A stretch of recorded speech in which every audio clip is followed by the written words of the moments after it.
Hello বন্ধুরা। তো বন্ধুরা, তোমরা সবাই কেমন আছো? আশা করি তোমরা সবাই ভালো আছো। আমিও ভালো আছি, তোমরাও ভালো থাকবে। তো বন্ধুরা, যেসব বন্ধুরা জ্যোৎস্না রান্নাঘর দেখছো তাদেরকে জানাই আন্তরিক ভালোবাসা। তো বন্ধুরা দেখো, আজকে একটা বাঁধাকপি নিয়ে নিয়েছি আর একটা আলু নিয়ে নিয়েছি। আজকে বাঁধাকপি নিরামিষভাবে রান্না করব। কিভাবে রান্না করব তোমরা প্রথম থেকে দেখতে থাকো, আশা করি তোমাদের খুব খুব ভালো লাগবে। নিরামিষের দিন তোমরা এইভাবে বাঁধাকপি রান্না করে খেতে পারবে, অনেকটাই ভাতই খাওয়া যাবে। তো ততক্ষণ আমি বাঁধাকপিটা কেটে নিচ্ছি। তো বাঁধাকপিটা দেখো আমি কেটে নিয়েছি, সরু সরু করে কেটে নিয়েছি। আর আলুটাও ছোট ছোট করে কেটে নিয়েছি। আলুগুলো যদি একটু ছোট ছোট করে কেটে নাও তাহলে বাঁধাকপির সাথে ভালো করে মেশে, এই জন্য ছোট ছোট করে আলুটা কেটে নিয়েছি। বাঁধাকপি যদি তোমরা এইভাবে রান্না করে খাও খুব সুন্দর লাগে। সবার প্রথমে কড়াই বসিয়ে দিয়েছি। কড়াইটা গরম হয়ে গেলেই আমি তেল দিয়ে দেবো। কড়াইটা গরম হতে থাকুক ততক্ষণ। তারপরে আমি তেল দিয়ে দেবো। তো দেখো আমি তেল দিয়ে দিচ্ছি। বাঁধাকপিতে একটু বেশি করেই তেল দিতে হয়, তাহলে একটু ভালো হয়, রান্নাটা খেতেও খুব স্বাদ হয়। তো দেখো এবার আমি তেলটা গরম হয়ে গেলে প্রথমে আমি সোমবারটা দিয়ে দেবো। খুব শর্টকাটে রান্না হয়ে যায় বাঁধাকপি। তো দেখো তেজপাতা নিয়েছি দুটো, পাঁচফোড়ন নিয়েছি আর দুটো শুকনো লঙ্কা নিয়েছি। সোমবারে একটু ভেজে নিতে হবে ভালো করে, লাল লাল করে। ততক্ষণ ভাজা হতে থাকুক। সোমবারটা একটু নেড়ে দিলাম। সোমবারটা যদি ভালো করে ভাজা হয় যে কোনো তরকারি টেস্ট হয় আর স্বাদও লাগে, খাওয়ার সময় সেন্টও হয়। এবার আমি প্রথমেই আলুগুলো যে কেটে রেখেছি সেই আলুগুলো ভেজে নেব লাল লাল করে। আলুগুলো দিয়ে দিলাম। এবার সামান্য লবণ।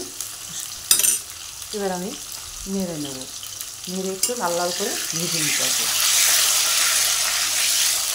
বারবার একটু নেড়ে দিতে হবে। আলুগুলো যদি একটু লাল লাল করে ভাজা হয় তাহলে খেতেও খুব সুন্দর লাগে খাওয়ার সময়। আমি একটু বারে নেড়ে নেব।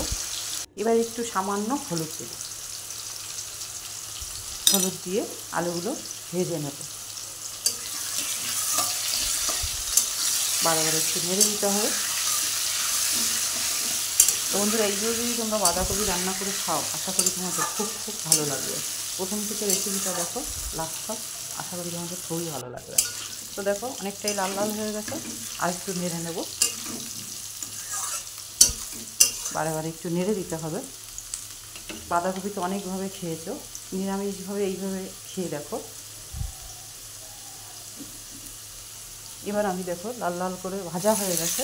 এবার আমি বাঁধাকপিগুলো দিয়ে দিলাম, সবগুলো দিয়ে দেবো। কম টাইমে সুন্দর রান্না হবে। আর কাঁচা লঙ্কা কেটে রেখেছিলাম সেগুলোও দিয়ে দেবো। এবার একটু লবণ দিয়ে দিলাম। এবার একটু হলদির গুঁড়ো দিয়ে দেবো, একবারেই দিয়ে দেবো, আর দেবো না। সব মাপ মতন দিয়ে দিতে হবে। দিয়ে এবার একটু নেড়ে নিলাম, ভালো করে একটু নেড়ে নিতে হবে। লবণ হলুদটা যেন বাঁধাকপির সাথে মিশে সেইগুলো একটু ভালো করে নেড়ে নিতে হবে। নিরামিষের দিন আপনারা এইভাবে রান্না করে খান বাঁধাকপি।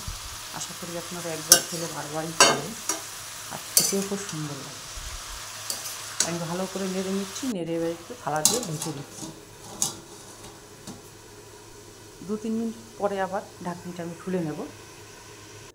ঢাকনিটা আমি এখন খুলে নিচ্ছি। দেখো অনেকটাই বাঁধাকপি সিদ্ধ হয়ে গেছে। একটু নেড়ে নেব ভালো করে।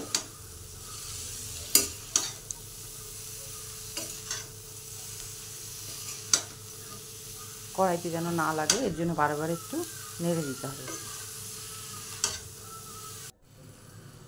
আবার একটু নেড়ে দিচ্ছি।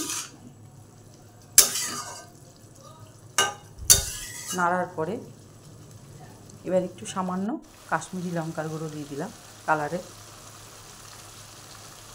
একটু কালার না হলে খেতেও ভালো লাগে না আর দেখতেও সুন্দর লাগে না, এর জন্য একটু কালারের লঙ্কার গুঁড়ো দিয়ে আবার একটু নেড়ে দিলাম।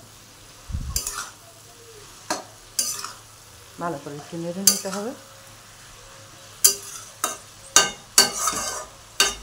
এবার দেখো আমি ভাজা বাদাম গুঁড়ো করে রেখেছি, এবার সেটা আমি দিয়ে দেবো বাদামটা। বন্ধুরা, বাদামের গুঁড়ো দিয়ে বাঁধাকপি কিন্তু খুব সুন্দর লাগে নিরামিষ। তো এবার একটু ভালো করে আমি বাদামের সাথে আর বাঁধাকপির সাথে মিশিয়ে নিচ্ছি।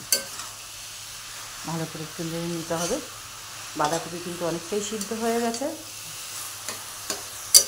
পুরো গলেই গেছে অনেকটা। এবারে আমি সামান্য একটু চিনি দিয়ে দিলাম। এবার একটু নেড়ে নেব চিনি দিয়ে।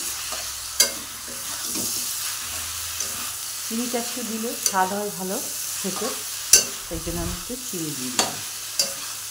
চিনি দিয়ে ভালো করে নেড়ে নিলাম। নাড়ার পরে সামান্য একটু গরম মশলা দিয়ে দেবো নামার একটু। এই গরম মশলাটাও মিশিয়ে নিচ্ছি বাঁধাকপির সাথে। ভালো করে নেড়ে নেব।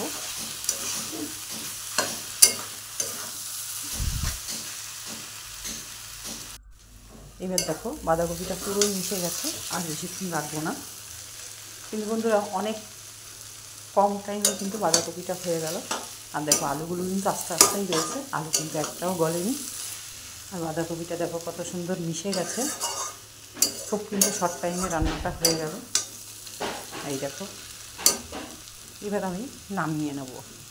তো বন্ধুরা, বাঁধাকপি নিরামিষ কেমন লাগলো বাদাম দিয়ে কমেন্ট করে জানাবে।